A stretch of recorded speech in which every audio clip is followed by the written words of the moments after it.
Hello, everyone. This is Henry Perry again, and I want to welcome you to this audio portion of our talk now. We just had a brief video, and now we're going to have a brief introduction to the course itself and talk about some of the nuts and bolts of how the course will operate. And then following this, we'll move ahead with our first substantial lecture on the history of primary health care. The learning goals for this course are to discuss the principles of primary health care established at the 1978 International Conference on Primary Health Care as described in the Declaration of Alma-Ata, and then to recognize the potential of primary health care to help achieve health for all. These are the overall aims for our course. And as more specific learning objectives, I'd like for you to try to be able to critically assess how to contribute to strengthening primary health care and achieving health for all. And I'd like for you to keep this on a personal level. How can you as an individual contribute to this? And of course, many of you will be working in organizations, and you can be thinking at the same time how your organization or how you and your role within that organization can make a contribution in ways that you aren't already.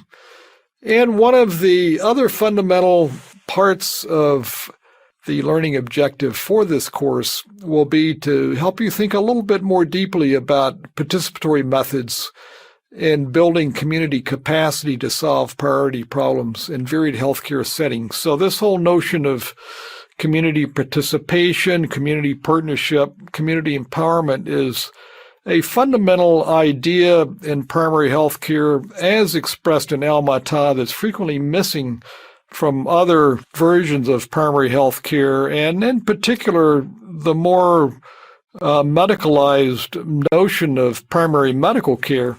Community participation and the role of communities as partners is not frequently well developed. But for our purposes in thinking about improving the health in severely impoverished settings where resources are so limited, working with communities as partners and as valued resources is a fundamental part of this. And so I hope this will be a part of what you get out of this course that may be new to you.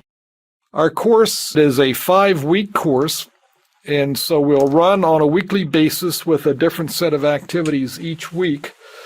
The first 4 weeks will consist of lectures and readings or materials to view on the internet, and some other activities related to participation in the bulletin board or preparing for an exam or writing your paper or grading someone else's paper. The final week of the course will be devoted exclusively to the peer grading of your student colleagues' paper. So each week we will have a 5-minute or so video outlining the work for that week. And then there'll be approximately 1 hour of lecture each week, and then approximately 1 hour of additional materials.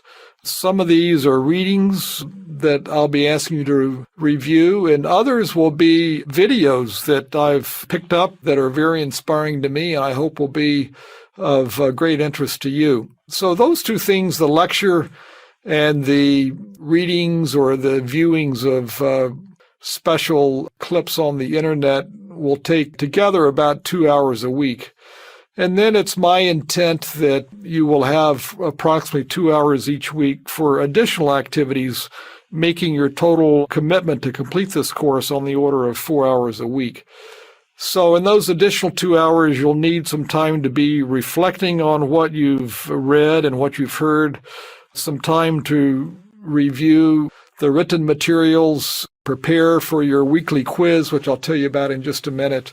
And we hope you'll participate on the course bulletin board and also participate as a peer reviewer in the grading papers of your colleagues. But all of that should be readily accomplished in about 2 hours a week. So the theme for this week is Introduction to Primary Health Care and Health for All, and a reflection on the historical roots of this whole concept of primary health care. And next week, in week 2, we'll be exploring in some detail various elements of primary health care and its more complicated manifestations. And then the third week we'll be discussing some examples, some approaches in which primary health care has been applied in resource-constrained settings. And these are approaches that have been exciting for me and I think have a lot of relevance for the future. And then in the fourth week, we'll be talking specifically about community health workers and their contribution to community-based primary health care, as well as some of the current exciting approaches to programming activities in the community, not only with community health workers, but in other ways as well. And so then, as I mentioned before, the fifth week will be solely on grading the papers of some of your colleagues. So each week you'll have a short multiple choice quiz. It'll be available at the end of the week. We'll have all the details on the course website for you. This will be a quiz that will be graded automatically, and you'll see the results. And you can take this quiz up to 4 times. And when you take it and see the results, if you have answered wrongly on a specific question, we will provide you with some information about why that was an incorrect answer. And then at the end of the second and the fourth weeks, you'll be submitting a brief paper in response to a question that we'll be posing to you. And the first paper will be only 2 pages long, and the second paper will be 4 pages long. So it's not a major effort, but it'll help you to focus your thinking on some of the issues that we think are important. And these 2 papers will be graded by your peers, and this will be probably a new experience for many of you. And this is one of the innovative aspects about Coursera, and so we're learning as we go along in this too. So we look forward to participating in this with you.